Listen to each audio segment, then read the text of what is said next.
sila na at sobrang lamig ng hangin. Grabe yun! Ang lamig na kami! Ang lamig!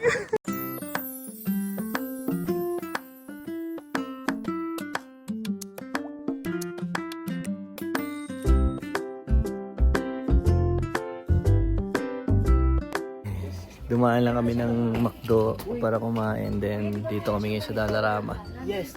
Marami kami mga naisip na bilhin. Like yung mga alarm clock sa kwarto ng mga bata. I already know what I'm gonna draw. Yeah. Tapos yung matagal na nitong nire-request kasi nahihilig mag-drawing at mag-painting. So binili ng mami niya nito. Dito naman pag sa mga Dollarama, dollar store lang, marami ka na mabibiling pang arts and crafts. Ayan o. Mga canvas. Ay, wow. Daddy, oh. Oh. Baka maging painter ka na talaga niyan. Kailangan mo nga ba ganyan kadami? Tapos, bumili rin kami ng mga Mami, para saan to? For the fireplace. Oh, yeah. Sick. Ano po ba yan? Yan, mga ribbon, tsaka flower pang Christmas tree, pandagdag ornaments. Daming finds dito, no?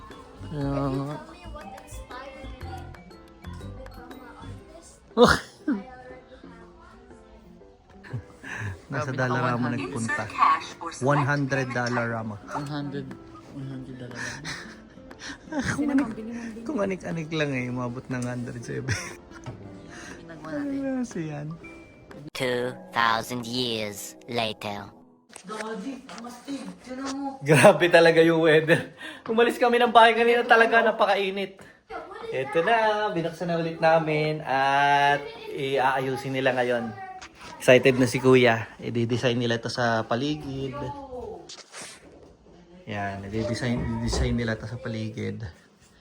Tapos, ano pa? May mga isasabit pa silang bago. Nabili namin sa Dollarama. Kaya nga naman, inabot ng 107. Inabot ng 107 yung ginasta sa Dollarama. Yung, busy-busy na naman ang mga person. Dahil dito, sa mga Dollarama finds na naman kanina. Hindi na matigil eh. Kaya dapat di na dumadaan ang Dollarama eh. Buksan mo na natin pabango ng washroom. So, ginagawa nila to. Ilalagay daw nila dito. Tsaka dito sa fireplace namin. Ilalagay nila. Paano yun? Dito ba siya ilalagay? Or dito sa malaki? Dito sa board. Oh, okay. Tapos sasara na yung orasan. Sa ilalim. Para smiley face. Okay. At aba, ito na pala yung mga bula-bulaklak at ribbon ng Dollarama, di ba? Kahit Dollarama eh. Nakakagawa rin naman ng decenteng Christmas tree. Sulit talaga itong nabili natin na Christmas tree na to. For $25. 7 feet na Christmas tree. Dalawa ba gagawin? Swak na swak na. Hindi pa may sa stairs, hindi mo muna. What? Pipila na naman. Isa lang yun eh. Ayan. Pin, daddy, pin. Teka lang. Kailangan ilayo natin doon ng kaunti, Ayan. pa-flat natin. Ayan. Tapos bubuksan natin yung fireplace. May silang. Nasaan yung pinabinili natin? Silip ko na ako, sobrang lamig sa labas talaga. Kanina lang umalis kami ng bahay, ang init, t-shirt lang kami. Pag uwi namin, al lamig na. Daddy, tingnan mo kung paano. Ang pahaba dyan, Bixino. Hinahin mo nga dyan po yan. Yan, okay na. Okay na. But the clock Sagad is na. Mahaba yan na. At The clock hinahin is mo black. konti. Yan, okay. Nasaan na yung pins? Go. Okay na dyan, dyan muna sa corner.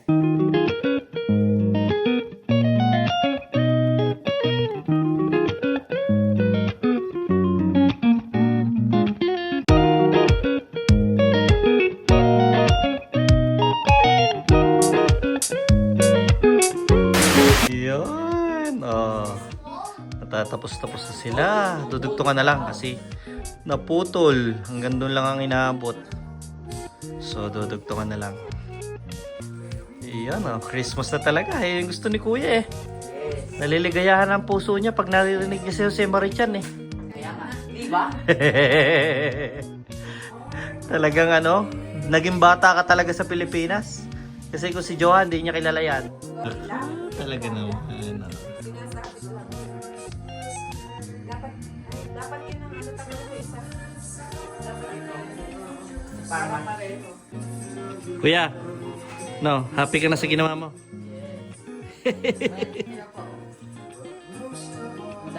Di ba? Nakakatawa nga naman, ano? Nakakasaya? Nakakaiyak. Yan, hindi namin na-experience to. Bata kami. Lahat ng na-experience nila ngayon.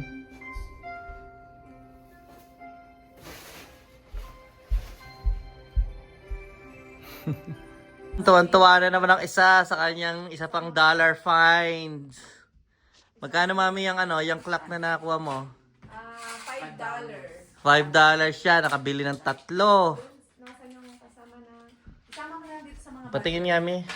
Teka, i-set up ko lang. Iyan o. Na-set up na niya yung dalawa eh. So, bali isa na lang sa kwarto namin. Kasi wala kami mga orasan doon. Sa mga kwarto. So, ito bagay na bagay sa mga bata din para... yan. Yeah, ano siya? Herald and Barnes. Alarm clock. Kasi ang hirap pag walang orasan eh. Minsan Pati mga bata, meron na silang laging alarm. para hindi cellphone lagi ang ano. Ayan. Kailangan siyang AAA. Madami-dami, 3 AAA. Meron siyang alarm. So, alarm on, alarm off. Tapos, setup ng date, year, ang meron siya. At saka sensor niya ng temperature and ilaw. So, i-set up muna natin yung times. 27 na. 27. Long press mo kaya? Hindi. Ayaw? Low quality. Walang long press. 27. Tapos, set up natin. Ano yung siya, date. 12 hours or 24 ginagawa ko? Ah. Ay, hindi sila marunong yan sa Meron. 24. Oh, Kailangan kaya, 12 hours lang. 12 hours lang. I-set up natin yung date. Hindi na kami mag-a-alarm kasi hindi man namin kailangan ng alarm. I-off ko na lang yung alarm. Kasi Yung oras lang ba? Yung anytime pagmulat ng mata mo may titingnan ka kagad. I-set ko ng alarm. Wala na siyang ibang tunog? Wala. Ayan na. Ayan na. Tingnan muna natin. A few moments later. Guys, naramdaman namin sobrang lakas ng hangin. Sinilip namin. Tingnan nyo. Snow na yung bumabagsak. Hindi na siya ulan. Snow na siya. Ayan o. Kaya pala yung sasakyan is parang frost na yung salamin niya. Salamin sa harap. Ayan o. Sobrang lamig ng temperature ngayon sa labas. Ay, ayan o. Yellow na yung pumapatak. Saturday ngayon guys, Saturday. Kanina lang umaga nung umalis kami papuntang swimming, napakainit. Tapos ngayon ganyan na. Basang-basa ang kalsada. At ayan o, grabe o, snow. Diba? Few hours after nung last video ko. Tingnan nyo guys. Tingnan nyo yan! Ayan na! When the weather outside Oh no, may screen. Hindi ko makita masyado. Let's go there. The other side. Guys, eto na. Winter na nga. Let it snow, let it snow, let it snow. Namu yun, no? Christmas. Oh, all white. all white na. Ano ba yan? Kanina lang umaga, summer ang init. Ano, mami, saan itong ilaw natin sa labas? Buksan mo. A snow square. Yun. Ayun, nakita na. Guys, it's winter no doubt. It's October 11 guys, 10:45 p.m. And it's officially winter na nga yata in Canada, in Calgary. Look at that. In a blink of an eye. Kanina, summer pa. Kaninang umaga. Look at that now. Now. Yan. So, manipis pa naman siya. Kahit Kanina, sobrang lakas ng hangin. So, wet snow yan, ang bigat Oo, yan. wet snow siya. Sumasama sa ano kanina. Yan. First snow in Calgary. Tires. You have all season. Saglit nga lang naman puti agad no? The next day. Nandito tayo Superstore today guys. Habang umi-snow pa. Hindi pa siya tapos. Kagabi, matagal-tagal din nag-snow. Tapos ngayon, after church, dumiretso kami dito sa may Superstore para bumili ng aming mga pang Thanksgiving mamaya. Kagagaling lang namin ng church. Dapat talaga sana mamaya mag-OT ako. Kinancel na. Siguro hindi na kailangan, kaya sabi ko ngayon na kami mag-celebrate instead of tomorrow. Nakanauna na sila dito na sina Jayron kasi binalikan ko lang tong bag na lagi na lang naiiwan kapag ka nag-groceries. Sorry. Yan. Oo nga naman, pinauwi lang kami para iuwi yung mga pinamili naming groceries at bumanat na ang snow na malakas. So pagkapasok namin, ang lakas guys! Parang maraming Parang marami-raming i-snow ngayon. i-snow ngayong taon na to ah. Natatanda ko nung birthday mo last year, November, wala namang snow. Pero matutunaw pa yan. Matutunaw pa naman yan. Kumbaga, sama ng panahon lang yan. Kaso malamig kaya nag-snow. Oo. Heavy siya.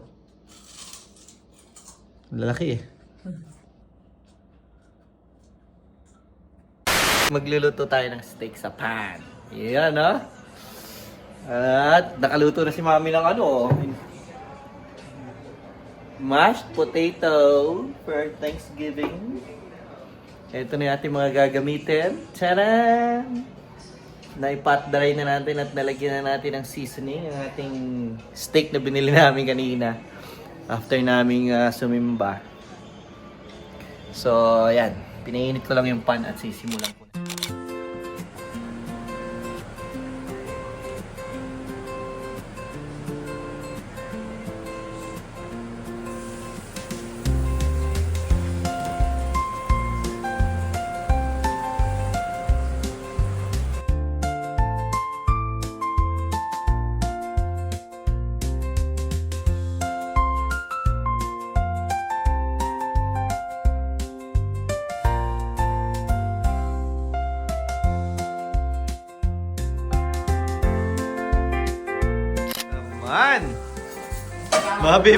Mabibinyagan na.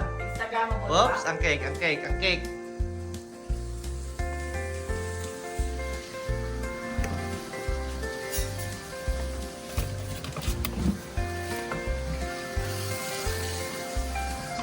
Here's our cake. Daddy, yung pineapple juice, lalagyan natin sa yung natin, alak wine glass. May ginagawa-wine talaga tayo, tunay. May Jacob script dyan. Labas mo yung Jacob script. Iinumin na natin ng Chef, chef? Kumusta po, chef? Tapos na. Tapos na? Yun, Pe-plating na lang ni chef. Yan. Sana yung ating panauhin pandangal? Wow. Tawagin na ang panauhing pandangal. John! Halika, panoorin mo si Kuya, si Chef, Tingnan mo si Chef. Nagpe-prepare na nagpe-plating na si Chef. Ikaw ang aming panauhing pandangal. Iyan, Yeah, that's plastic. Knife in their lap. Careful na. Yung gravy mo, Daddy, hiwa-hiwain mo na yung kay Johan. May hirapan yun. Nasaan ba tayo ngayon? Nasa restaurant ba tayo? O ano? Feel like. Feels like? Malamig din ang mashed potato. Bakit na yung pineapple juice ako? Magwawain niya ako eh. Iyan natin yung sayo. Anong binatbat niya yung Sky 360 o Cactus Club? Rest of. Wow, perfect. Sayang, hindi na ganun kainit yung well. Hindi na ganun kainit eh. Ihiwain ko na anak para hindi ka na mahirapan. How's it? Very good. So it's Mommy's special mashed potato. Perfect And bite. Kuya and Daddy's Special experiment steak. Special Experiment? steak. No, special steak. You said experiment and I said special. You just copied mine and I said experiment. And Yan. Okay. Kainan na! Ano po nga? Parang hindi natin kanina, ano kaya? It's so good. Tanggalin mo yung taba kay Johan. Hindi yung taba. Hindi, makakain na na. Happy Thanksgiving, everyone! Happy Thanksgiving! Ito yung tugtog talaga, yun ang nagdadala. May tugtog talaga ng fine dining eh. I thought it would be the dun, dun, dun. Magsasaksopon nga daw sana si Kuya eh. Para tunay na tunay talaga eh. Live na live eh. Preparation. Kapon. Yung preparation namin dito ay 3 oras, 4. Kakainin natin to ng mga 30 minutes. Hindi lang. Ang bigat ng steak ka mo. Siguro pag professional ang gumawa, mga 30 minutes na isang oras na prepare itong ganito. Kasi kakain 4 na oras. Pag sa atin, 4 na oras ang preparation. Ang 30 minutes ang kain. 30 minutes kakainin. Salamat sa sponsor ng Tinidor. Nabuhay na manuhan na po ang tinitor na pangmayaman at ang knife na pangmayaman. Kaya naman namin nabuksan. Wala kasi kaming knife. Wala kaming knife eh. Kaya no choice na talaga. Kailangan mo magkabit. Mahirap po mag-gab ng... Perfect yung ano ng asparagus, no? Mm. Yung texture niya, ano? Crunchy na, Huwag mas na ako. matamis, no? Yun, mas ano ko yun. Matamis. Maganda kasi sa oven eh, kasi maano yung hindi talaga eh. Yun yun. Asparagus pa lang, okay na yun. So good. May mashed potato pa tayo doon. Mula nung umuwi si na mama, madalang na magkanin ulit. Dalawang araw na kami walang 2 days namin walang kanin. Yun nga. Mukha mo feel. Hindi natin feel, di ba? 2 days walang kanin. Napayat na. Sa panahon na to na napakalamig sa labas, na nag-snow-snow, tapos talagang negative, napakasarap, napaka-comfy sa loob ng bahay. At the basement mainit yan. Yung hindi ka Kaya hindi talaga gagala. kami gumala eh. Oo, yung talagang stay at home lang. Sabi namin mag-dinner na lang tayo sa bahay. So good ba, baby? Ayos na. Favorite dish namin to eh. Kami nagre-recreate lang. Kasi kaysa mag-turkey kami, hindi naman namin makakain yung turkey. Wala, hindi mahilig sa turkey. Sa steak talaga kami, ano. Mag-dinner na lang kami. Lahat talaga kami sa beef, okay. Sa turkey, hindi naman. Depende siguro kasi sa luto yun eh. Hindi mo tayo marunong magluto ng... Alam mo yung lot ng tita Bea sa turkey? Oo, masarap. Sabi yung Sarap yan. malambot yan. At Or saka we ano, can cook crispy yung balay. chicken. Pero pag sa sobrang dami at laki talaga, mauumay ka Oo, talaga. Apat lang kami. Tapos pinili na lang talaga namin hindi umalis ngayon. Say happy Thanksgiving everyone muna. Happy Thanksgiving! Marami tayong ano, Thankful. pagpapasalamat. There's so Oo, many ngayon things 2025 na, napakaraming nangyari to sa be amin. thankful for. Napakadami talaga. No? Johan, ano ba ang mga things Pinagpapasalamat. na pinagpapasalamat natin for this year? Especially this year. We are a brand new house. Christmas tree. Christmas tree. Christmas tree. Health, di ba? Healthy tayo lahat. And Mama and Lola. Mama and Lola pa. Nakauwi sila sa nakabalik sila sa Philippines ng safe and na-enjoy nila yung stay nila sa Canada. Napakadami nangyari, no? Yeah. Napakaraming magagandang Daddy, can you bagay cut this na off? nangyari this 2025. Talagang 6 months na yan? The past is 6 months. Daddy, help mo daw siya. Baka Baka matapon niya yung todo. You know what this? My Good dad You know like what it this? a lot. Taba. I'm gonna get the taba. Sarap kaya, ano? Taba is for daddy. Sarap nga eh. Gusto ko yung tabala mo. Malambot yan. Ang tagal lang kasi i-prepare talaga ng steak, no? Pag nagpe-pray ka, nagte-thank you ka ba kay God sa mga blessings sa atin? Yes. Lagi? Very good. I said thank you Nagsimula for siyang Mm. mag-pray na yung siya nagpe-pray daddy. Parang 2.5 years old yata siya noon. Hanggang sa humaba na ng humaba yung Humaba prayer prayer niya. niya, Kasi hindi niya nadadagdagan, tinatanggal, o dinudugtungan niya lang ng dinudugtungan. Kagaya nung paano kung di mapi-PR, eh gabi-gabi talaga yun. Prayer niya, yung PR, yung ano, napakalakas na ni Lord. Naka-receive kami ng AOR, pinagdadasal niya rin yun, pinagpapasalamat niya, ano baby? Yung kasi mga yan, alam nila ang nangyayari. Hindi sila clueless, kumbaga. Ina-update namin sila para... Kasama silang alam nila kung ano nangyayari sa amin dito. Mas maganda yung naiintindihan nila na, para sa akin lang, mas maganda yung naiintindihan nila na paano ba kami nakarating dito, paano ba natin pinaghihirapan yung bagay-bagay bago natin nakukuha. Diba? Hindi yung parang instant lang na pag gusto ng ganito, Hindi, magkakaroon. tsaka life lesson din yun eh. Experience yun. Hindi, I mean, meron kasing iba na depende kasi yan eh, may mga tao kasi na Kanya-kanya yan. na halimbawa, hindi nila ina-explain kung ano ba Magulang to. lang yan. Pag sinabi ng anak na gusto ng ganito, bigay lang. Diba? Wala na explanation kung gaano Bakit ba hindi kahirap mo kitain mabigay? ng pera, bakit hindi natin mabilis na ngayon, ba't kailangan maghintay tayo? Para sa akin, dapat naiintindihan nyo. Kahit bata pa kayo, dapat naiintindihan nyo. Kasi hindi lahat ng bagay talaga makukuha mo ng mabilis. Kasi gaya nung pupunta natin dito, di ba? Ilang taon bago natin nakuha ang PR. Magka-4 na taon. Dapat na. Mag-aakit. Muntik yung sumampa. Sumampa lang, pero di ba, yun ang pinakamasarap eh. Yung ang tagal mo hinintay, yung talagang tinatawag na Okay lang yun. worth the wait. Di ba 4 years na tayo nito? Nakakulat ngayong August. Yun pag dumating naman August 6, no? pag dumating ang blessing ni Lord, talaga naman. Kaya thankful Sunod-sunod. din kami sa mga taong naging bahagi ng aming journey. Mm. At magiging bahagi pa ng mahabang journey dito. Yung mga binigay ni Lord sa amin na blessings yun, kasama sila. Kasama sila sa mga blessings, yung mga tao.